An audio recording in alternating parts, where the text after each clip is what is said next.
What deadly incidents have occurred in the Ukraine war in the past week? The latest clashes reveal shocking new tactics and devastating losses that are changing the course of the conflict.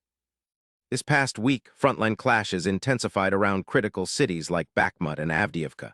Both Ukrainian forces and Russian-backed troops engaged in fierce combat, resulting in dozens of casualties daily. The battle for control over these strategic locations is brutal, with artillery barrages and infantry assaults pushing both sides to their limits.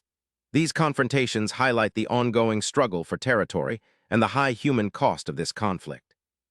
Missile strikes on populated areas have tragically continued this week. In cities such as Kharkiv, residential neighborhoods were hit, resulting in civilian casualties and extensive damage to homes and infrastructure. These attacks not only cause immediate loss of life, but also disrupt essential services and displace thousands. The use of long-range missiles against civilian targets underscores the harsh reality faced by ordinary people caught in the war. A new wave of drone attacks marked this week's conflict escalation. Both sides employed unmanned aerial vehicles to target military bases and supply lines.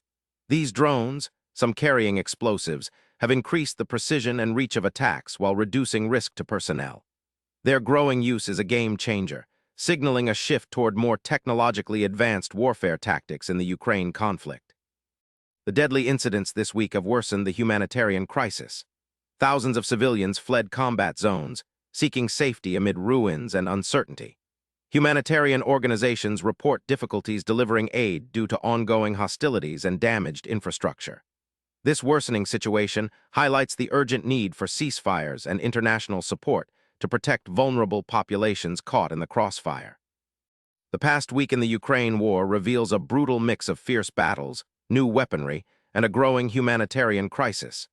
Each deadly incident reshapes the conflict and affects millions of lives. For daily answers to questions you didn't know you had, hit subscribe and stay informed with us.